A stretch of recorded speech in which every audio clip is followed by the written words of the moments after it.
Hello everyone, welcome back. We are going to see the next operator. The fifth one we are going to see is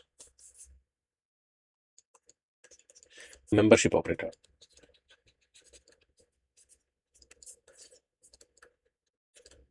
Membership operator, that is in and nor in. Suppose you want to know a particular element or particular object is there in any of the other object like string or list or something, then we can use this membership operator. Suppose I have fruits, I have a list: apple, banana, orange.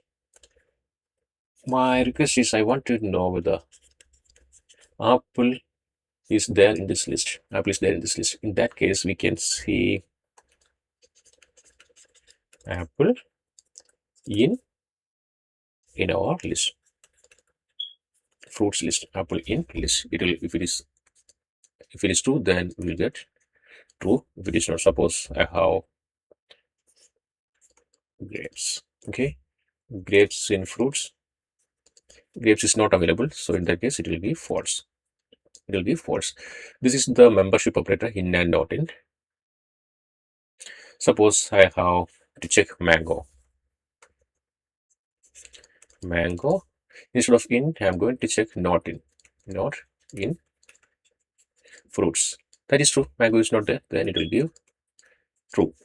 If it is the same, mango in, it will check whether this mango is available in this list or not. In that case, it is not available, it will throw false. False. These are the membership operators. Let's go ahead and see them in the VS Code, these membership operators. Open, let's take the one membership operators. Let's increase the font size a little bit so that it will be clear.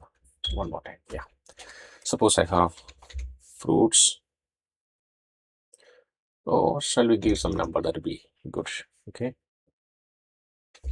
Number equal to, I'm going to give 1, 2, 3, 4, 5. I'm going to check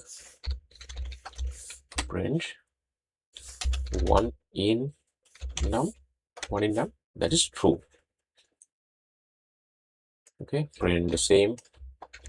If I check not in number, not in num, that is check whether it is not available in num. Not available in num means it is checking whether it is not available in the number or not. That means it's false because it is available. So it is going to throw false. It is going to throw false. This is in and not in. Suppose if you want to take some string, then strings. I'm just going to have a list of fruits here. One is called apple, banana, and cherry. Print apple in fruits. It is going to check whether apple is available in this fruit. Yes, apple is available. Then like that, I'm going to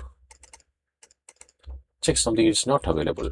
Okay, maybe which fruit I can see.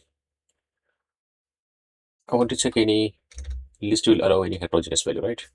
Let's go ahead and give something called 1, 2. Okay, let's see. 1 is available in fruits. That is available. Let's go ahead and see. 5 is in fruits. He's going to say false because 5 is not available. Or 5 is not present.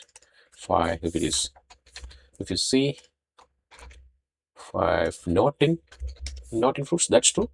Sorry, that's true. It is going to say true. These are the core membership or identity where that particular object available in a particular string or not, that we are going to check the identity. Sorry, membership operators. Next we are going to see is this identity operator. What is meant by identity? To check the identity, we can use one operator called is operator. Is operator. Suppose I am having one list A equal to 1, 2, 3. Okay, and I am assigning this to B equal to A. I'm just giving this one B equal to, I'm again giving 1, 2, 3. 1, 2, 3. So and B, giving a value is called C equal to 1 comma 2 comma 3. Now I have created what I have created. I have created a variable or list called here. A is 1, 2, 3. I have assigning this to here. Okay. I'm assigning this to a point this A to B, and I have created the same variable, same content again with another variable called C. Now I am going to see A is B. It is checking whether A is B. It is going to say yes, A is B. It is true because it is pointing to the same. A is pointing to B, same content it is pointing. Then A is C because A and C have the same value, but it is pointing to different memory location. It is going to throw exceptions false. A is not C. But A equal to C, it is going to say it is true because the content are same. Content are same. So the content of A is same as content of C. So it is going to say true. A is not C. A is not C. Yes, that is also true. A is not C. It is going to throw true. Let's go ahead and see in real time where we are using this is operator. Usually we use this is operator to identify whether that particular value is none or not. Suppose if you see this one, result equal to none, result is none, that is going to say true. Result is not none, it is going to say false because it is going to check whether that particular value exists or not. So it is going to be the first case print result is none. Yes, result is none, and result is not none. It is say false because they check only the value exists or not. This is all about the identity and the membership and identity operators we have seen. This is all about the membership and identity operators. Hope you enjoyed this video. See you in the next one. On the next one, we are going to see the walrus operator. That is an important operator. Usually we use in the advanced programming and all for using the comparisons and all. It's a special kind of operator. Let's go ahead and see the walrus operator in the next video. Hope you enjoyed this video. Bye. Have a good day.